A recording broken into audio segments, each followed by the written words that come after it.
नमस्कार, मैं हूं Amod Shrivastava. Amazing thought, amazing message, amazing information की दिशा में आज एक कदम और आगे।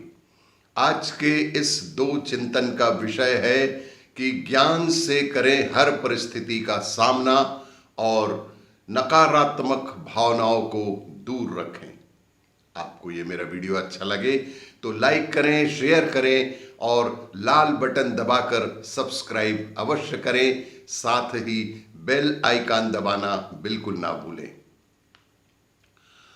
अगर कोई व्यक्ति गीता के ज्ञान को अपने जीवन में उतार ले, अगर कोई व्यक्ति गीता के समग्र ज्ञान को अपने जीवन में उतार ले तो वो किसी भी परिस्थिति का सामना बहुत आसानी से कर सकता है।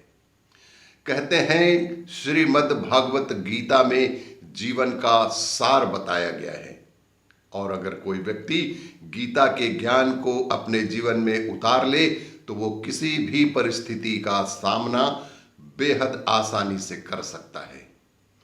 कहते हैं गीता के पूर्ण ज्ञान को अपने जीवन में उतारना हर किसी के वश की बात नहीं है, लेकिन गीता के कुछ उपदेश ऐसे हैं जिन्हें हर व्यक्ति को अपनाना जरूरी है और उसे आजमाने से वह खुश हो सकते हैं। गीता का श्लोक है, यस्तवात्मरतिश्रेयो स्यादात्म तुप्तश्च आत्मन्येव च संतुष्टस्तस्य कार्यना विद्यते। भावार्थ यह है कि जो मनुष्य आत्मा में ही रमण करने वाला और आत्मा में ही तृप्त तथा आत्मा में ही संतुष्ट हो, उसके लिए कोई कर्तव्य नहीं है। इसी प्रकार नैव तस्य कृतेनाथो नाकृतेनः कश्चन न चास्य सर्वभूतेषु कद्यश्चर्व व्यापाश्रयः। अर्थात उस महापुरुष का इस विश्व में ना तो कर्म करने से कोई प्रयोजन रहता है और ना कर्मों के ना करने से ही कोई प्रयोजन रहता है, तथा संपूर्ण प्राणियों में भी इसका किंचित मात्र भी स्वार्थ का संबंध नहीं रहता। गीता का श्लोक है, तस्मादस्कृतः सततम कार्य कर्म समाचर आसक्तो व्याचन कर्म परमाप्नोति पुरुषः। अर्थात भावार्थ यह है कि निरंतर आसक्ति से रहित होकर सदा कर्तव्य कर्म को भली भांति करता रहे, क्योंकि आसक्ति से रहित होकर कर्म करता हुआ मनुष्य परमात्मा को प्राप्त हो जाता है। और इसी तरह दूसरा चिंतन, नकारात्मक भाव को अपने से दूर ही रखें। जब कुछ अवसादग्रस्त रहते हो तो यह जान लो कि तुम अपने चारों ओर अवसाद के कण पैदा कर रहे हो। जब कोई भी व्यक्ति अवसादग्रस्त रहता है तो यह जान ले कि वह अपने चारों ओर भी अवसाद के ही कण पैदा कर रहे हैं। तुम्हारे चारों तरफ फैले अवसाद के आवेश कण पर्यावरण से चिपक जाते हैं। हम एक बहुत ही सूक्ष्म रूप से अपनी नकारात्मक भावनाओं के माध्यम से वातावरण को गंदा कर रहे हैं। वैसे भी तुम कुछ ही वर्षों के लिए यहाँ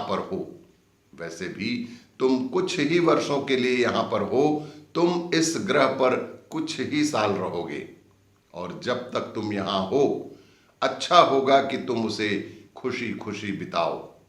तुमको इस जीवन से बहुत अधिक मिल सकता है। यह तुम तब देख पाओगे जब तुम कुछ समय अपने लिए निकालकर आत्मा को तरोताजा करोगे। तुम्हारी आत्मा तुमसे एक मुस्कान पाने के लिए भूखी है। यदि तुम इसे दे सकते हो तो तुम पूरे साल ऊर्जा से भरे रहोगे और कोई भी तुम्हारी मुस्कान नहीं छीन पाएगा। मुझे लगता है कि भविष्य में एक नियम होगा, जो भी उदास होता है उसे जुर्माना देना पड़ेगा। फिर आपको कहा जाएगा कि जाओ प्राणायाम करो, ध्यान करो और बिना किसी गोली को खाए अपने अवसाद से छुटकारा पाओ। दुखी होने के लिए यहाँ क्या है?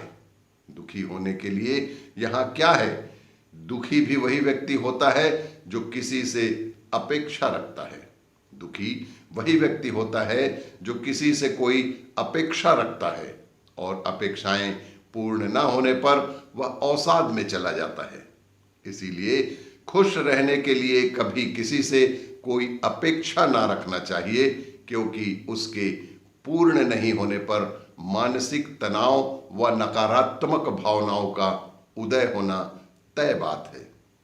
तो आज से ही हम संयम पूर्वक अपने भीतर के सारे नकारात्मक भावनाओं को निकाल फेंकें और जीवन को सुखमय और शांतिपूर्ण बनाएं। यही मेरी आपसे कामना है। और भी इसी तरह के जानकारियों के लिए देखते रहिए मेरा वीडियो।